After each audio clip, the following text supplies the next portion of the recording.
It's time for What Drives Reno, presented by the National Automobile Museum in downtown Reno. Here's your host, Phil MacDougall. Welcome, Reno. This is your host, Phil MacDougall, and you're on What show are we on? What Drives Reno, Phil? What Drives Reno. Do not forget that show is made possible by the National Automobile Museum. So today we're going to mix things up a little bit, Terry. Yeah. Yes, Terry? We are. So we're kind of struggling with some names for all those miscellaneous things I shared. Yeah. What were some of the things we came up with? What do we have? The useless info. Useless info. Why, Phil? What? Why, Phil? Why Jasmine had something. I think, what was it? The Phil's something or other. Ridiculous comments. Ridiculous. I don't know. So I have a new name. As you can tell, it didn't stick. It did not stick. No. And this probably won't stick either, but its new segment is called, and we're going to start right off with this, so I'm going to switch things up a little bit. It's called Worthless Wisdom. I love it. All right. So I paused between those just to get the Worthless more of an effect. Wisdom. All right, so here, I got just four today. Okay. The first one, the largest traffic jam in history lasted nearly how long? 4 days. 2 weeks. 2 weeks. In 2010. It's got to be in China. It was in China. Yeah. Absolutely. In China, it lasted over 2 weeks, 12 days. And can you imagine being stuck and they couldn't get off the road? There was nowhere to go, middle of nowhere. Oof. Next one, the largest car ever built was over how long?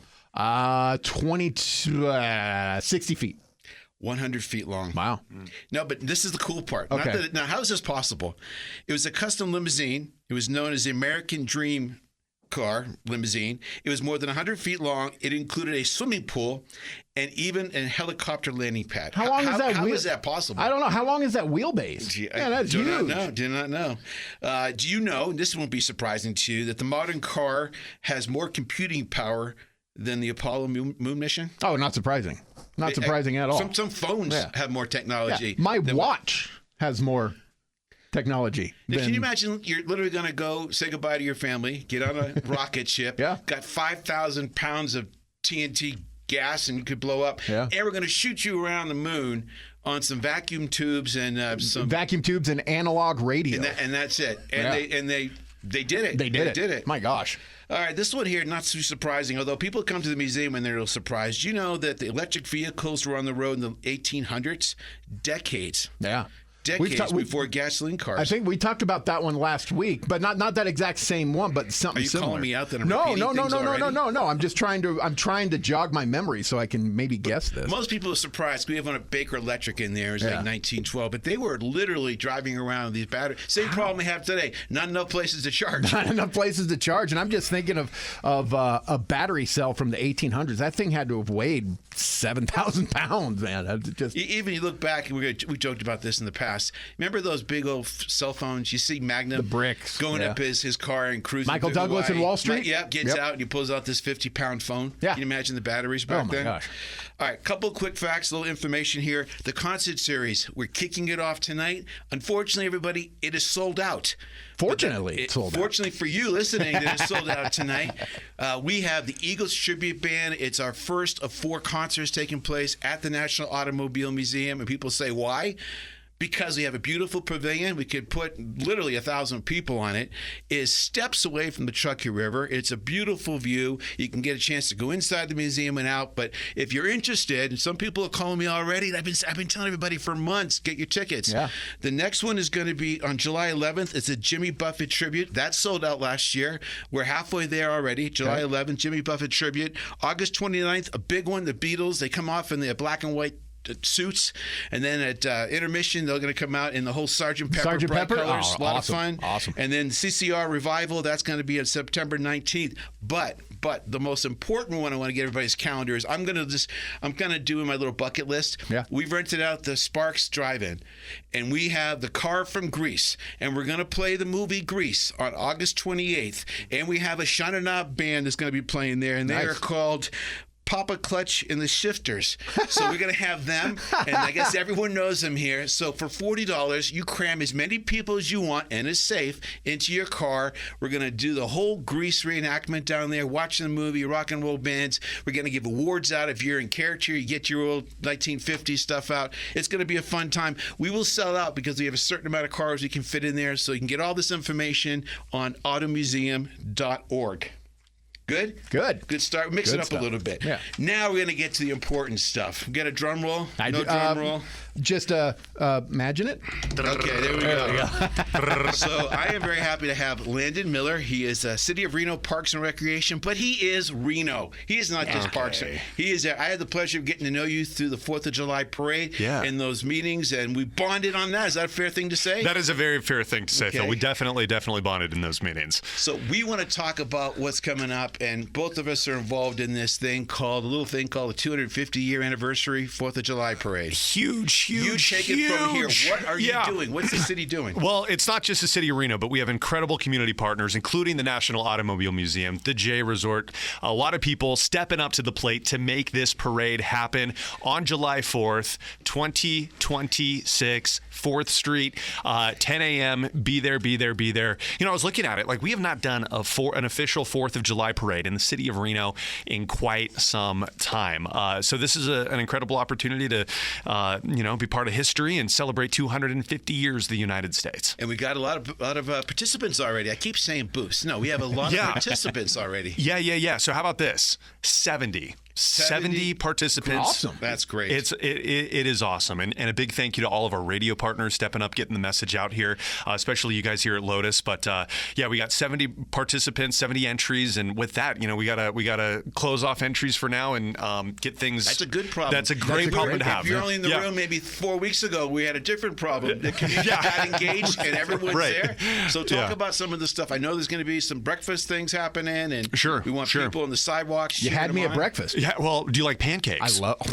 Who does not love pancakes? So pancakes. Let's talk about that. So have you guys heard of a little place called the Gold and Silver? Oh yeah. Okay, but what happened to the Gold and Silver? It closed for a while, but it's back open. Right? It is back open, better than ever. And to celebrate not only the 4th of July, but them reopening up, we're going to do a pancake breakfast the morning right before the parade on Saturday, July 4th. Saturday and pancakes go hand in hand, and we're going to be raising money for the Veterans Guest House. All proceeds with that will go to Veterans Guest House. I love the Veterans Guest House. They're fantastic over there. So we're going to start things off with that pancake breakfast, and then get everyone staged and launch everything 10 o'clock. The parade officially launches on 4th Street. So if people aren't that familiar with it, it's 4th on 4th. Get it? 4th on 4th. That's cool. Did you come up with the name? I did not. Oh, I thought that was all you. I lie and said I did it. I thought that was all Phil. No, 4th it was on not 4th. me, but I will gladly sit there and just pretend it was. So for people who are listening, it's going to start roughly around the Gold Dust West. Is that what it is? Yep. It's going to go down 4th Street, past the J, loop around on West Street, and come back? So it's really going to go just primarily on 4th Street, start right there by the Gold Dust West, and it's going to go all the way basically up to University, Center Street, but right before you hit downtown. Right before. So it's about a mile in length in total. A little bit of history of this event, how it kind of came together. It kind of came together back in April, right? So Parks and Rec and Phil and the committee and all these people stepping up.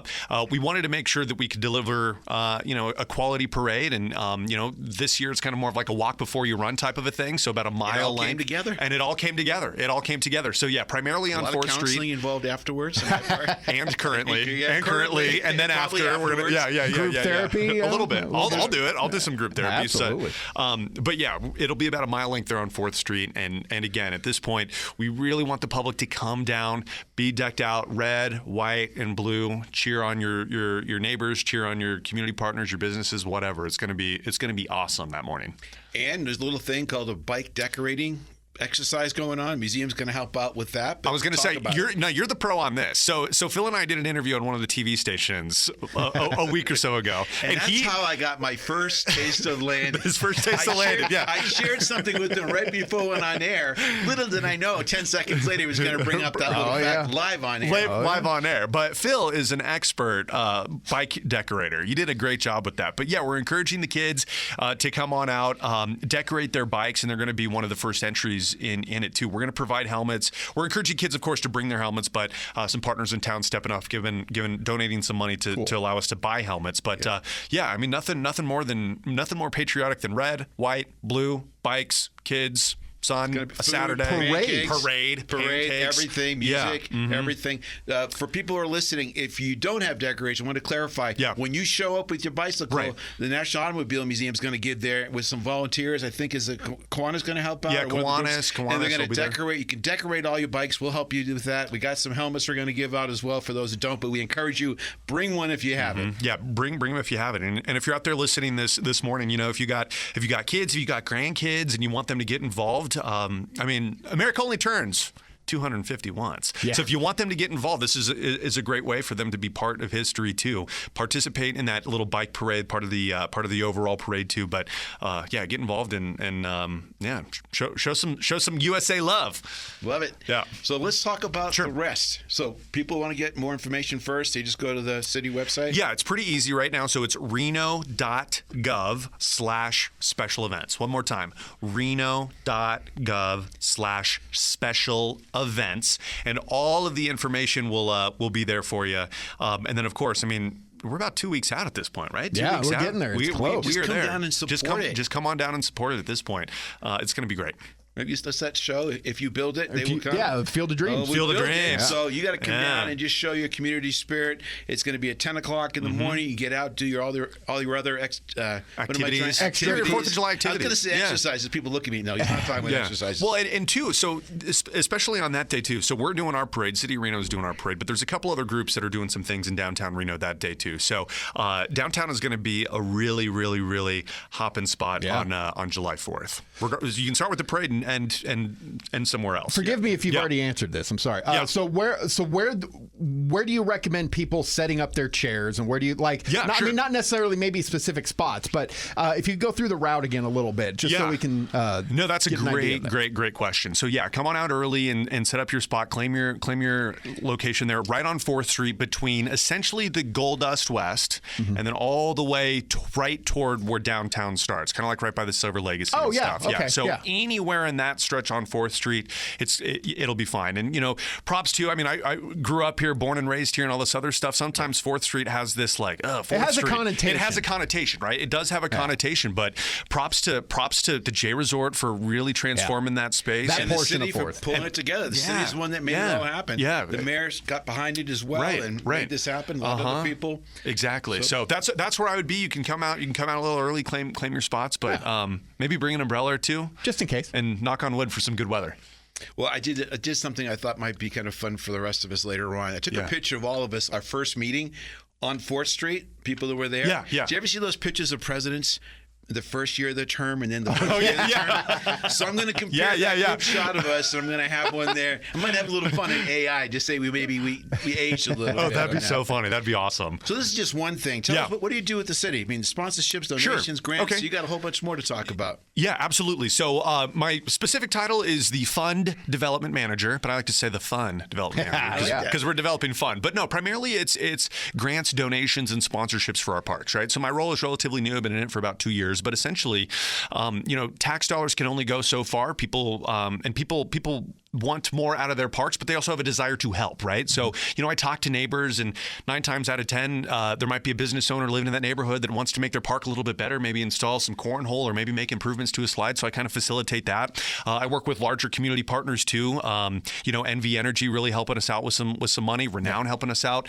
The new pro soccer team's coming up here. So I work with them and kind of create programming and products that kind of support them while they support us, and really all about increasing access to recreation spaces and quality programming. Tax dollars can only do so much, and the community is stepping up to fill that gap, and I facilitate that. So I don't do anything, just facilitate That's a it. cool, fun job. It's a fun job. I like that. Yeah. What are some of the other projects you're most excited about that are going on? Yeah. So a thing that I'm really excited about is the pathway along the Truckee River, right? Like the pathway along the Truckee River. Behind us, right there. Yeah, and we've been doing a lot of work with that. I've been doing a lot of grant work with that, securing money to make improvements. If you're familiar with Riverside Drive, that's going to be reopening to the public here within the next week or two. That's been closed for about 6 months. We also secured money to redo the path. It's called the Crooked Mile Path right around Idlewild Park. Because if you're on it now, you might trip on some roots or might slide down down an embankment or whatever. So, I mean, for me, I love a good shaded path along the river. That's something that everybody can participate in. You can walk, you can use your bikes. You know, if you have accessibility concerns, you can be in a wheelchair and stuff and enjoy the great outdoors. So that's the thing that I know it's not that exciting, but it really means so much to me. See the before and after. Yeah, we all know what some of those places look like, and they tripped on it. I know I'm excited about what's happening right behind us on the river. That pathway. It's going to be literally night and day different. Night and day different. And what you do, especially grant writing, I'm assuming? Yeah, there's definitely a grant. So here's the deal. Can I say something real quick? Please. I'm really great at grant writing, but I do not do well with grant reporting. I mean, I have to do it, but I'm like, I got to track down this dude's time card, and then I got to do this and do that. But anyway, sorry. What's your question? Well, I was just going to say that's a very underappreciated skill. I deal with a lot of nonprofits myself, and just talking to them, they're like, "Man, we need a grant writer." I mean, that's one thing that AI can't help with. Even AI looks at it and says, "I can't do that." Yeah. So I appreciate what you do. No, thank you, and I appreciate the community and the organizations that are giving us the money and giving us the support. It's all them. Cool. So we have about a minute left? About a minute. This is your minute to share either your most embarrassing story or kind of go out with a song. You get the microphone. I got a guitar over there. You tell us, what would you like the fans who are listening to know about you, Landon? Okay, entonces hablo español. Okay. Hablo español. Tengo mi maestría en español y me encanta la música que habla español, los cantantes españoles. So I like... Did you understand any of that? No, but I speak Spanish. People think the channel just changed. Yeah. No, so I'm really good at. Y'all have a Spanish station we here? do. Yeah, Que Buena. Que Buena. What's the number? 94.5. 94.5? Yes. Okay, so sometimes I can do like Que Buena. Exactly. So podemos decir, estás escuchando la Que Buena 94.5 FM.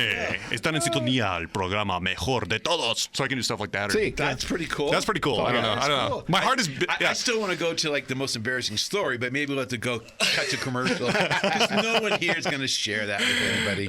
Yeah. And thank you so much for coming on the show. Anything else you want to share real quick? No, I'm really grateful for you guys.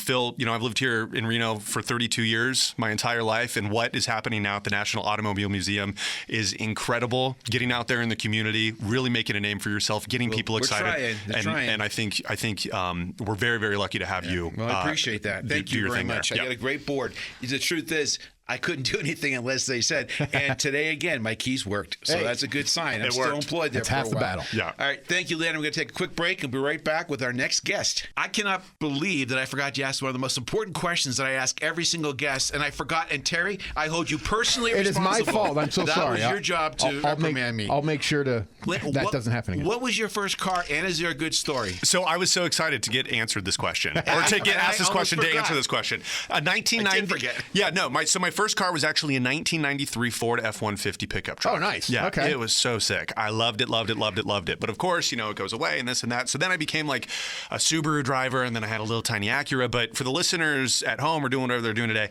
I'm 6'7", right? I am 6'7". So for the last 10 years or so, maybe 15 years at this point, I've been driving around in cars that are way too small.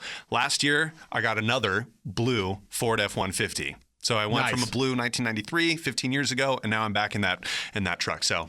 Anyway, your story? There's my story. I can fit in my car. I thought you were going to say you had like a little Fiat or something like that. And I said, well, now that would be interesting to watch. I actually fit in a Fiat. I have a friend who's 6'9", had a Yugo. Whoa. Pulled the front seat out, sat in the back, and drove from the back seat. Legit. See, there you have That's it. And insane. I forgot to bring that into the show. That's okay. We got it. I'm glad you got it. Highlighted the show so far. Yeah. Thank you. Thanks, guys. We'll be right back.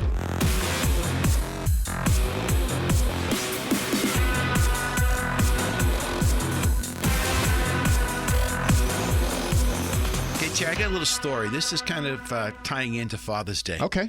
So let me just read this to you really quickly and tell me what Happy Father's Day, by the way. Yes, Phil. tomorrow. Thank you. Tomorrow. It says, my 16-year-old brother Ryan was out late with his friends one night.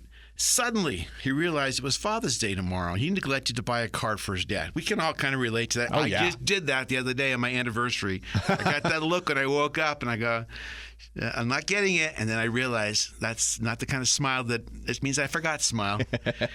So after much searching, Ryan went down to the store, and he located a store that was open, but he was really disappointed because he only found 2 cards in the whole store.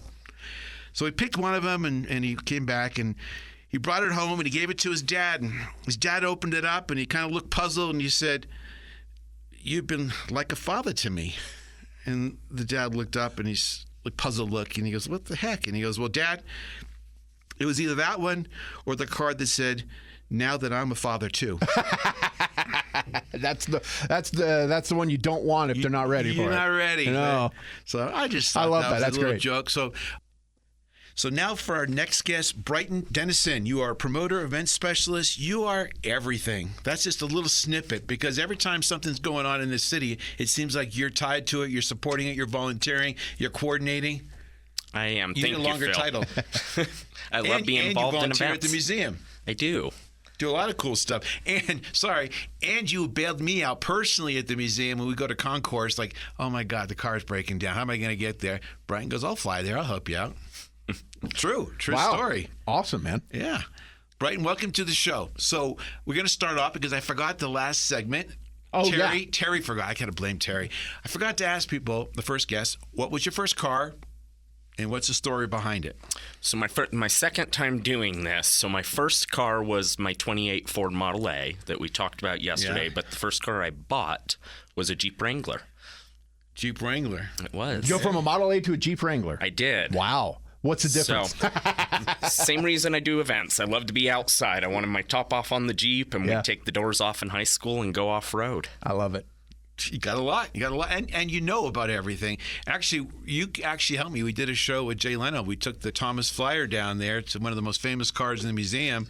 And truly, one person I wanted by my side was you. You were amazing. You helped me, got it going. You and Al, we went down there to Leno's. A little tidbit. It looks like in the show that I cranked it up and got it going the first time. There was like 5 attempts in there, but they just got rid of the 4. And Probably an hour of that. And you have to prime the thing. You can't just jump in. You got to do about 5 steps before you can even attempt it again. And all I remember is sitting there with the camera facing my rear end, and I was just sweating going, oh my God, this is how I'm going to be known for this thing. This is ridiculous. But it all worked out good. Brighton always comes to the rescue. Brighton, tell us about what you got going on in your world, and what should people know? Absolutely. So we just started the event season. It's hot outside, so there's an event every day of the week, it seems like, especially in the downtown, down by the river in the museum. So we just kicked off our country music series this last Saturday that we're doing once a month now for the rest of the summer, along with working with a whole handful of other events. No, you got that, and you got another personal side too that you're doing a lot of different things too. Or you want to touch base on those? We are working. I think last time I was here, actually, we talked about it. Yes, if I didn't do events, what would I do? Yeah. And I said music, something with music. And so that's, since we last talked, what I've really focused on is going to the concert side of things, and it's been a lot of fun. So what should people know specifically about maybe an event that's coming up, or how they can get involved, or is this your minute to the world? Sure. So Actually, you got 8 minutes for the top of the world. I think I'm most excited right now for Dancing in the Streets. That's one of my favorite events in town. That's a great event. When's that take place? Where does it take place? July 11th in Midtown, and so I'll be running country music for them this year. Great event that I'm looking forward to doing, and just kind of kicks off July for us. So. That's a good event. I heard a lot of people talking about it. What else is going on?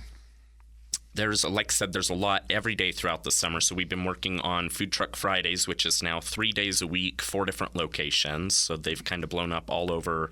Just north randomly to south. go to different places, or how do the people find out where they're going to be? I think social media or the city's event website would probably be the best And route. you guys There's just so many. You doing something with the bowling league in town? We are. So we're working with Downtown Reno Partnership to present some different experiences to the bowlers on their walk downtown to the bowling stadium. I actually picked up one of the management guys at the airport the other day and brought him over to the hotel. And I said, we got a lot of things. And he goes, yeah, they do some activations right here. And I'm smiling going, yeah, I know the guy who does that. Oh, perfect. Yeah, it's been a lot of fun. We give out free ice cream for the bowlers. It's been hot out, and have some live music there, of course. So. Do I have to have a bowling tag? Can my team walk over there and get it? We're only a couple blocks away. I think you just got to put on a bowling shirt. And shoes. You got to make sure to take your shoes, because you need bowling shoes. That's a little tight on me, but we'll see how it goes. What else would you like to share with the group that's out there? What are some of the things that you got, maybe coming up, or maybe there's some things that people, you might think they know about, like the Dancing in the Streets, but there's just things out there, I guarantee you, even if you've done them for years, I like to take this time just to reemphasize or point out things that maybe people are confused about, or just they don't really know what's going on. So one of the something new and exciting happening that the city's... Actually, sorry. Yeah. That made absolutely no sense what I said. So for you guys listening out here, I have my two compadres here, and they're looking at me, and I'm making a face at myself going, did anybody understand that babbling thing I just said?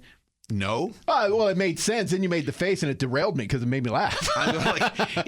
Sorry, people are listening. If you ever have a conversation with people out there, you're making a presentation, because I can personally say this has happened more times than I'm comfortable with. I've gone up there and made presentations, and I'm very comfortable. I find myself using words I have never used in my life. And I hear the words coming out of my mouth, and immediately my face reaction goes like, what the hell are you saying? Or you try and use a word you've never used before, and it just comes out like my little rambling a couple of minutes ago. Or you use it in the wrong context. I've done that. And you know you have. Oh, yeah. And how do you as soon as it comes out. Do you move on fast? Yeah, move on. Do you try and like just stop and make fun of yourself like I did? You just try to stack as many words after it as possible so they forget. That sounds like some politicians. I don't know what they said. All right, sorry. I just had to cut back to that because I like to make fun of myself on the show as well. That's going on the blooper reel, by the way. No, that's a good one. Yeah. Brighton, back to you. Yes, don't remember what the question was, Phil, but one of the things I was going to say that's really cool down on the Riverwalk, I've noticed there's an event every single day of the week. So we've got the Reno Philharmonic was down there on Tuesday. It looks like they're there every Tuesday playing for people.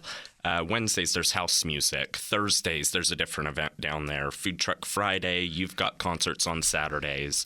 So there's something downtown literally every day of the week that you can just walk the river and find some music, find some food trucks. And where do people see most of that? Is it on the city site? Is it on a Facebook page? For the most part, just multiple places? I think the city has a really good landing page that's going to have all of the events listed. Otherwise, the different news stations have done a good job of putting out some calendars, and there's just so much. It's everywhere you look, you're finding new things. You know what's cool? Because I think it gets kind of lost. You just said we got something on a Tuesday or whatever, on a Wednesday, on a Thursday, on a Friday. I can't tell you how many times I talk to people that live maybe 20 minutes away, and I say, hey, we have a summer concert series. We have one that's taking place tonight that's sold out, and you guys have something all the time as well.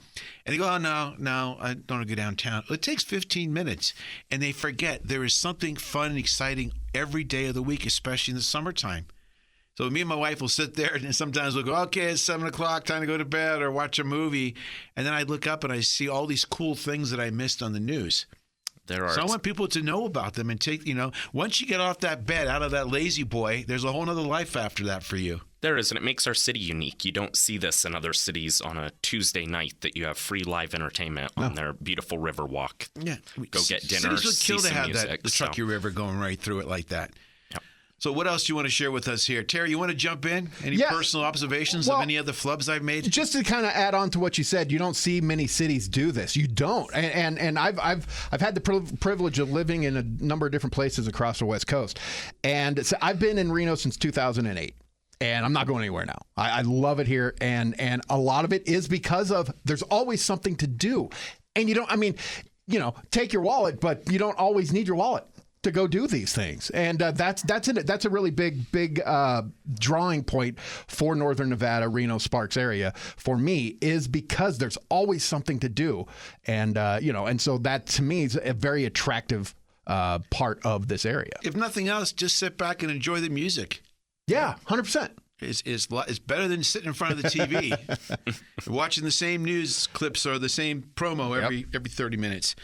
So people want to get information, your home number, your personal email address, we throw all that on there. We can put that in the Facebook page, right, Terry?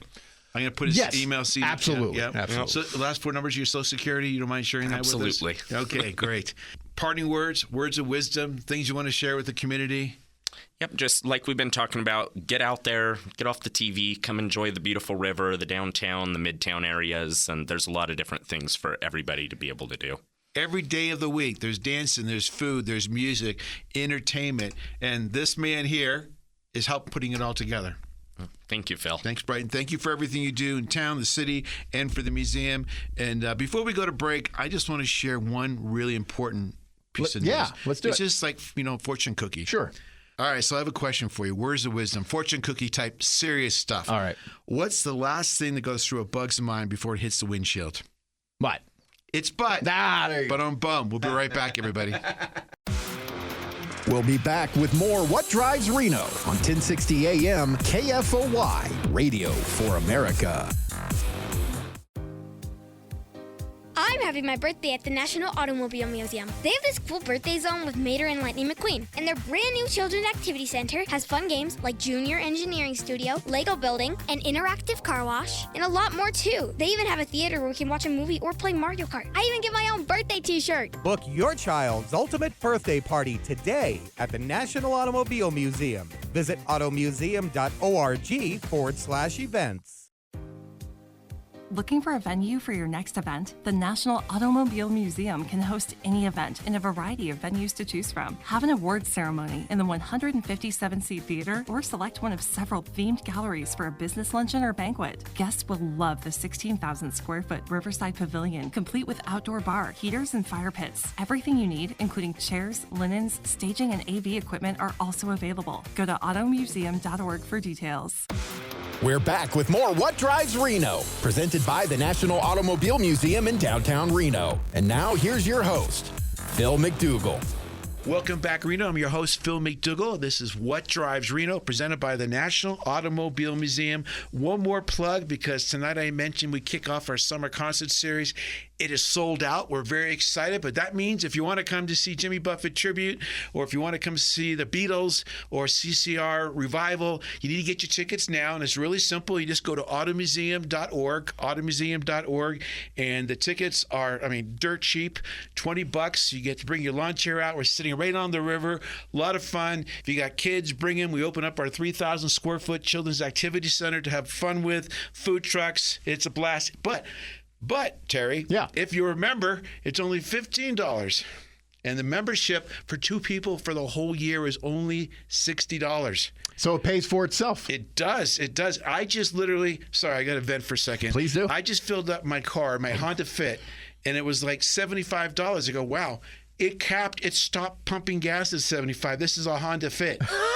That's crazy. For one tank of gas plus more, you can have a membership to the museum for 363 days of the year. Wow. That's good. Good. There's a little plug. I did that whole thing without saying a stupid word. No, you did great. Okay. No, you did fantastic. People don't know this. I had a really rough time the first one. Okay, so our guest really liked that. Yeah. So our next guest, thank you very much for coming on, Dennyse Sewell.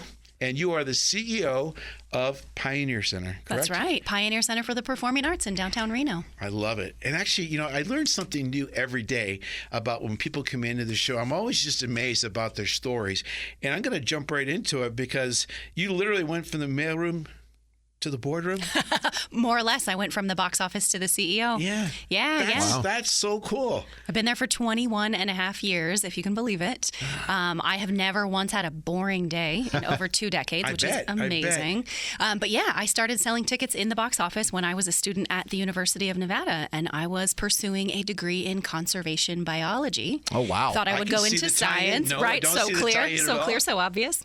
I thought I would go into a life of scientific research. And when I graduated, I did that for a few short months, and I realized, oh, shoot, this might not be for me. I probably should have done a student internship to have learned that maybe it wasn't for me. But fortunately, one of my many student jobs, in addition to house sitter, dog walker, math tutor, I sold tickets in the box office at the Pioneer Center for the Performing Arts. And so when I had what I lovingly refer to as my quarter-life crisis and realized biology may not be my life path, I had an amazing opportunity to step into the administrative office, despite no reasonable background for the leader at the time to have trusted me in that role, but he did. Offered me the job of administrative assistant, and 21 and a half years have flown by. I love it. Wow. I love stories like that.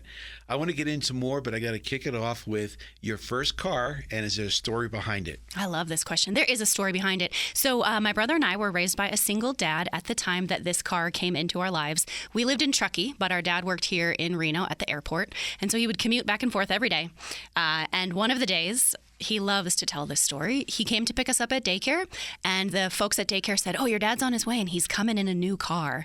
And supposedly my brother and I got so excited that Dad was going to roll up in some cool new car.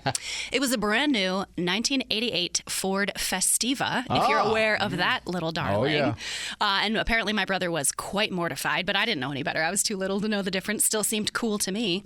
And so then when I started driving in the 90s, that was my first car, 88 Ford Festiva. Well, you still had it. See, that's a long time. Most of the people had it for like 6 months, or a sibling took it away, or got a fender bender. My dad sold mine out from under me. Oh. My dad did a similar thing. Yeah, I loved that car. I covered the back of it in stickers. It had a hula girl on the dashboard, and it had very fuzzy animal print seat covers. So it was a one-of-a-kind, perfect little car. Perfect. And you remember it. Again, someone just talks about their first car, or one of their first cars. They go into details like you just did. Yes. Because it's such an important part of our lives, freedom and all the other things that come with it. Oh, it's so special. Oh, my goodness. And I can tell, you did not do this, but I can tell a lot of times when people are telling a story, for a split second, I see their face change for a split second, and I know where they're going. I know that they have a story they don't want to. They just remember. They go, "Oh, can't go there on the air," but they'd like to. That's but so feel great. free. It's just us in here if you want to share one of those stories. No, just proud that it was a manual transmission. That was the first thing I learned to drive. I think that's very cool. No power steering, no power windows, no power nothing. My dad used to also tease me and say, well, look, if you turn on the air conditioning, you're going to have to not go up any hills, because you can either go fast or you can be cool, but you cannot do both. So if you want to turn on the AC, too bad, sister. You gotta stay off those hills. Yep. See, all of us remember our first car and stories like that.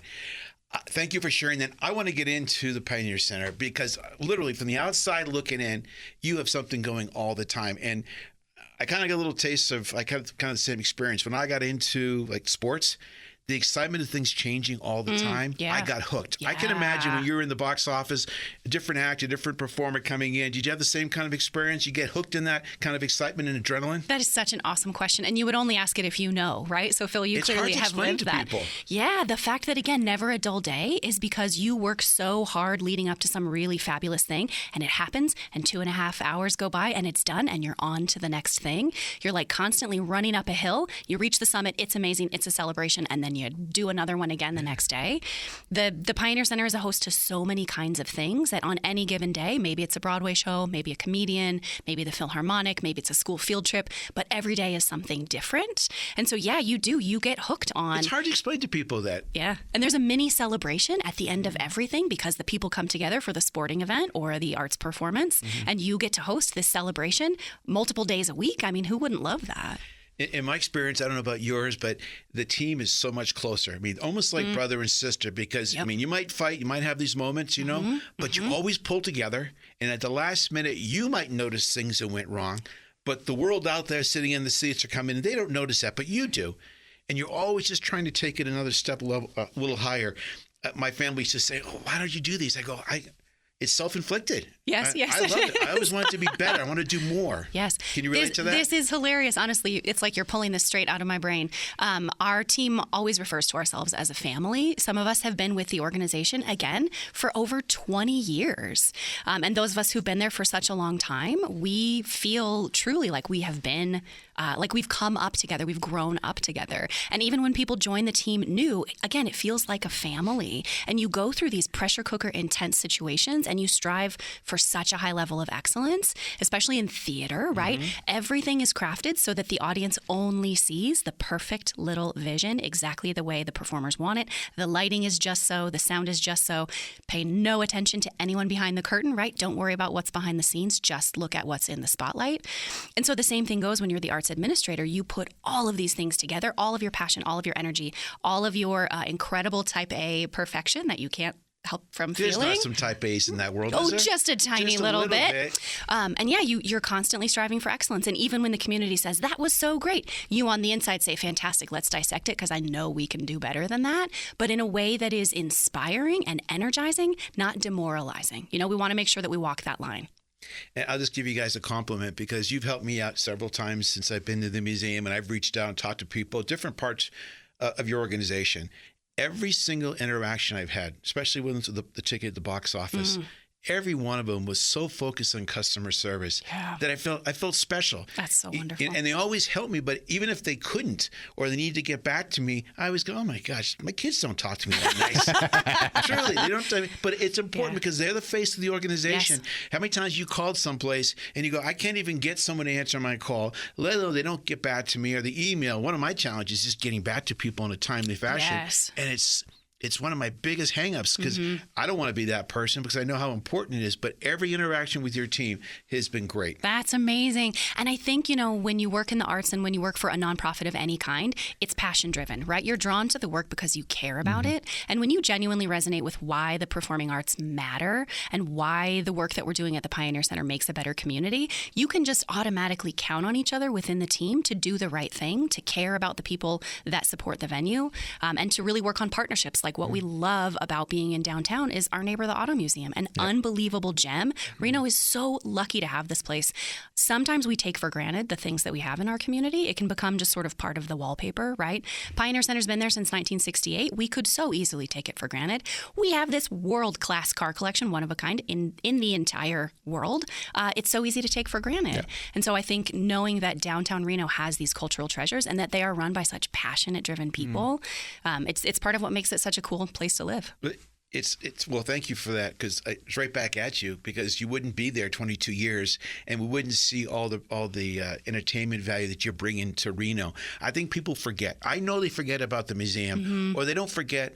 I need to remind them constantly. I got to keep things fresh and exciting. Right. And they don't need to drive to San Francisco to see a collection. They don't need to drive to San Francisco to see a performance. That's right. They can go right down here, 20 minutes away from most locations. Kind of ties in the next question, mission and values and what drives you. Can you touch base on that? Yeah. So we are a 501c3 nonprofit. A lot of people don't know that. I think most people would be surprised to hear that. Yeah. So we outright own that beautiful historic building. It's not a government facility. It is owned and operated by us, a private nonprofit.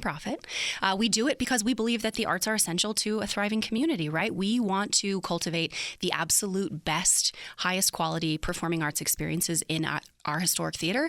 And we also want to push artists out into the community. We do this through a variety of ways, hosting things in that gorgeous venue, also sending outreach and education artists into elementary schools, public libraries. We go into assisted living facilities, memory care centers, senior centers, all of these community gathering spaces where we send the arts out to connect with people, so that whether you could come into the theater or whether we brought the arts to you, we want to make sure that as many people as possible have the opportunity for their life to be changed by the arts. We know, those of us who eat, sleep, and breathe this, we know when you have exposure to the arts, you become more curious, you become more compassionate, you're a whole lot kinder, you have a little bit of tenderness and openness and empathy in your heart for other people, because you sat in the dark for 2.5 hours and you went on a journey with that performer and you lived their life with them for a brief moment. And we know that people come out of those experiences slightly more open, slightly changed. And this is a time that people need it more than ever. Right? We are so isolated, and you could stay isolated, and you could look at your beautiful smartphone and it could show you all kinds of amazing things. You could look at pictures of classic cars on your smartphone all the time. You could watch videos on YouTube of Broadway performers. You don't ever have to get out of your pajamas or leave your house. But we know that bringing people together for shared experiences, there is nothing else like it. And people are hungry for this kind of stuff. That's what motivates us, is the idea that when we bring people together, when you are around a group of strangers and you become a mini community, even for a temporary moment, when people leave the venue, we see them striking up conversations with strangers. I will say, we talked about this off air a little bit. My family and I are season ticket holders to the Pioneer.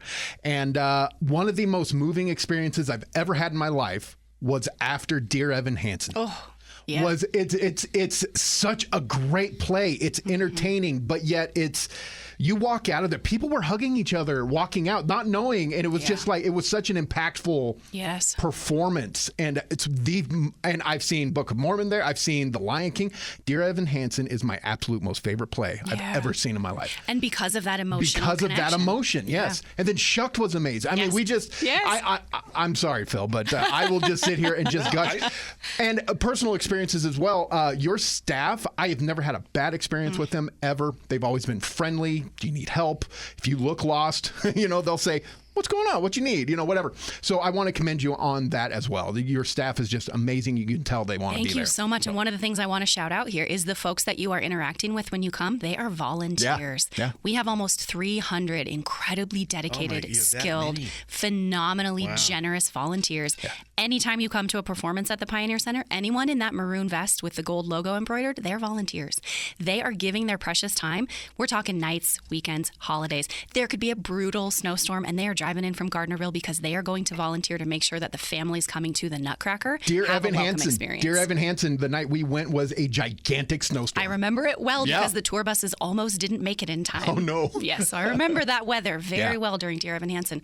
And again, these are the generosity of volunteers. And same with the Auto Museum, right? You guys rely on a dedicated staff, a board of directors, and a group of volunteers to facilitate, which is true for every nonprofit. The only way we can do this is through the community. Mm-hmm. We couldn't do it without our volunteers. We don't have as many as you have, but we have about 11 full-time, part-time employees, 75 volunteers, but we literally could not keep the doors open. Nope. We're open every day, 7 days a week, except for 3 days of the entire year. Yeah. So it's key for our success. Yeah. But I wish I could go back to that overview you just gave a couple of minutes ago, because before you chimed in there and gave your personal experience, I wanted to do a sound effect like drop the mic. That was just perfect. And I mean that sincerely. You are so passionate. You can tell. The only thing I wish I could have done has some of that cool background music, because it was, I mean, you just said it so perfectly, and people can relate to it. I think one of the challenges, I don't know if you guys can relate to it, we're a 501c3 as well. People come back and go, oh, you're the National Automobile Museum. You must get how many millions of dollars in grants? How many did you get? I said, how many do you think we got last year? I said, we got a little bit less than we got the year before, which is still zero. We got zero. You're a 501c3. You're relying on your volunteers. And tell us a little bit more about that, because I know it's got to be a struggle to stay relevant. Yeah, absolutely. And, today, like I was saying, on your phone, you have access to all these things. People expect bigger every time, right? They come out of the coolest show they've ever seen and they say, what's next? What you got for us next, right? There's no just give us a little quiet year to do some kind of easy things, and then we'll hit you hard.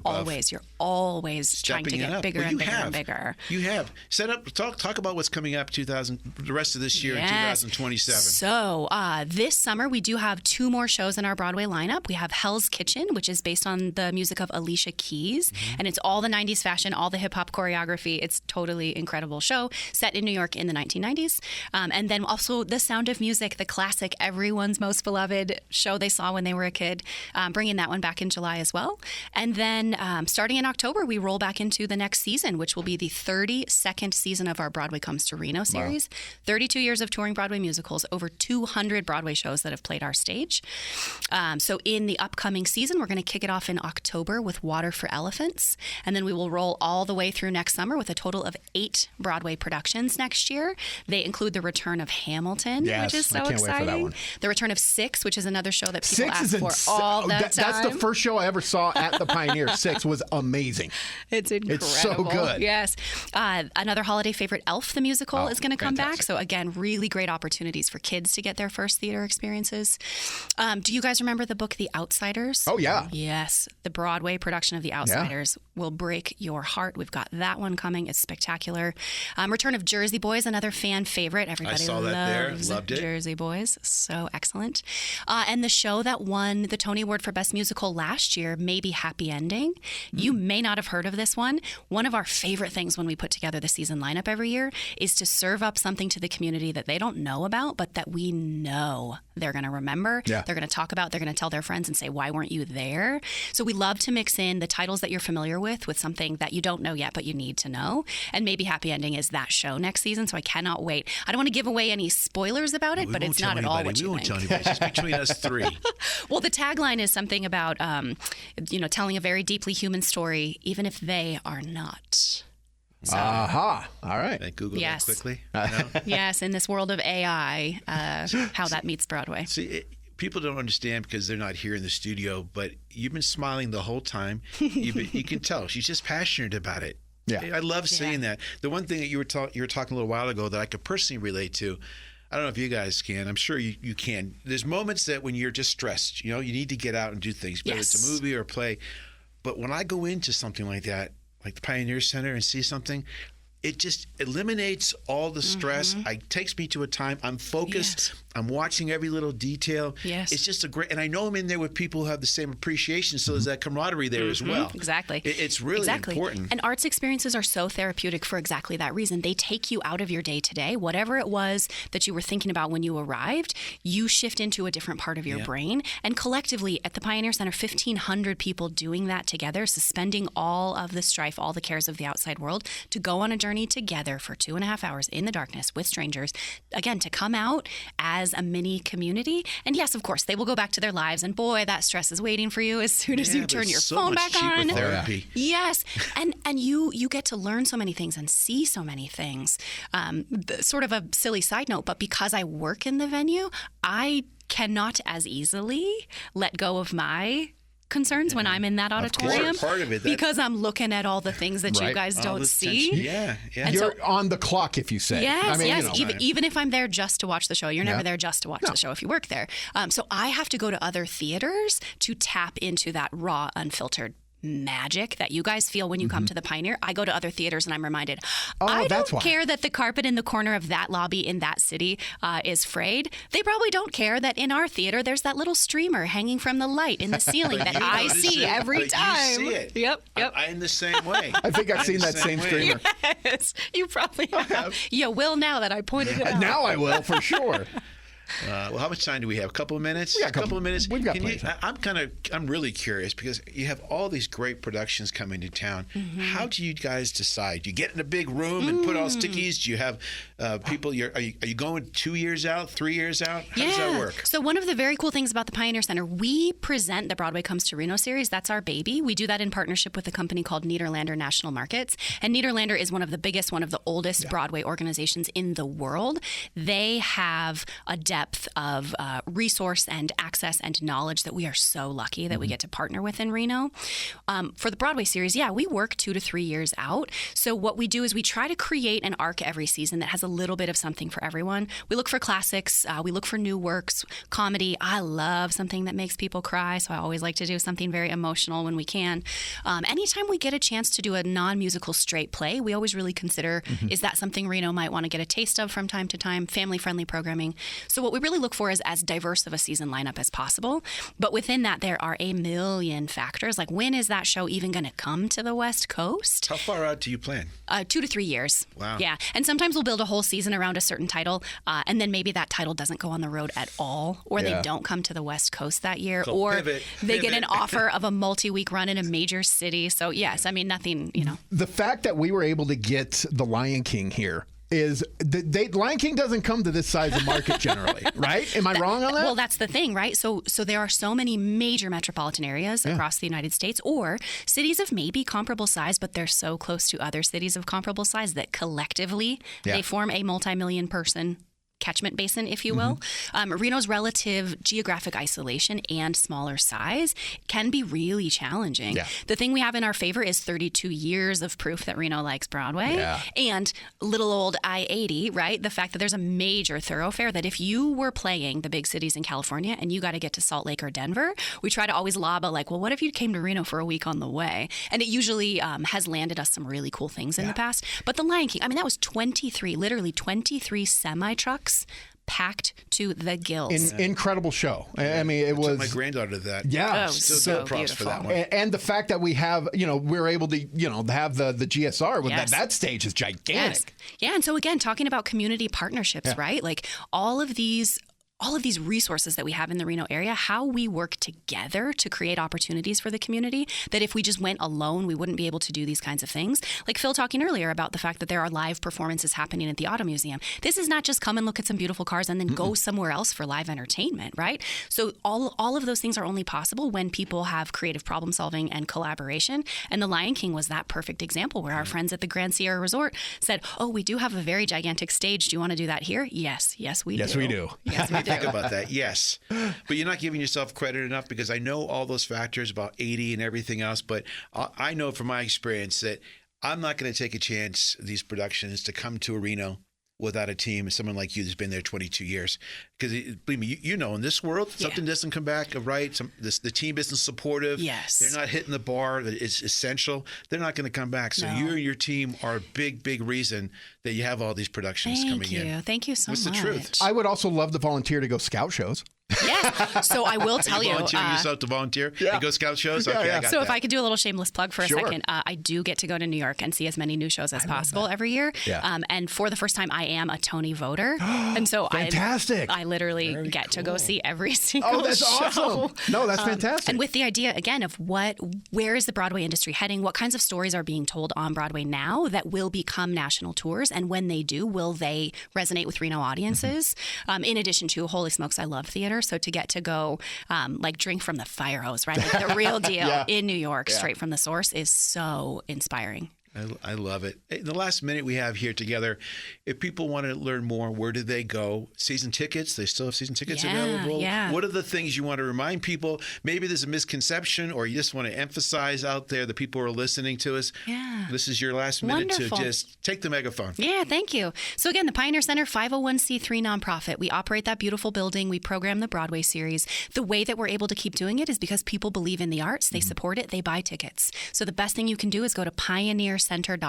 Don't go to any of those lookalike websites, tickets.biz, or any of that silly nonsense. Pioneercenter.com is the source of all the information, all of the events, Broadway or otherwise. It will also link you to the Reno Philharmonic, AVA Ballet Theater, all of the other wonderful groups that perform at the Pioneer Center.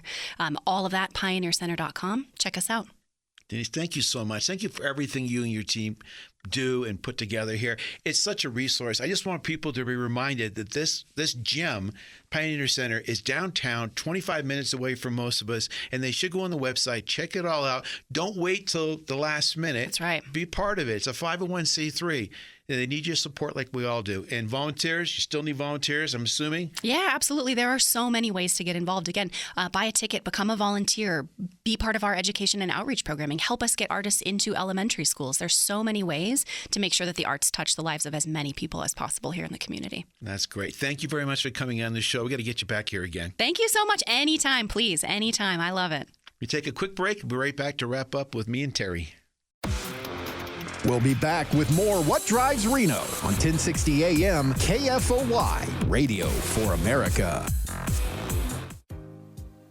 Looking for a venue for your next event? The National Automobile Museum can host any event in a variety of venues to choose from. Have an awards ceremony in the 157-seat theater or select one of several themed galleries for a business luncheon or banquet. Guests will love the 16,000 square foot Riverside Pavilion, complete with outdoor bar, heaters, and fire pits. Everything you need, including chairs, linens, staging, and AV equipment, are also available. Go to automuseum.org for details.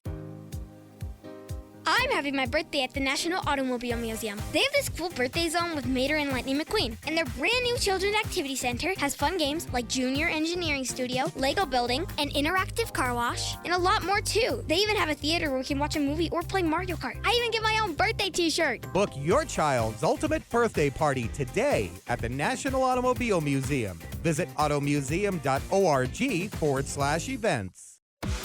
We're back with more What Drives Reno, presented by the National Automobile Museum in downtown Reno. And now here's your host, Phil MacDougall.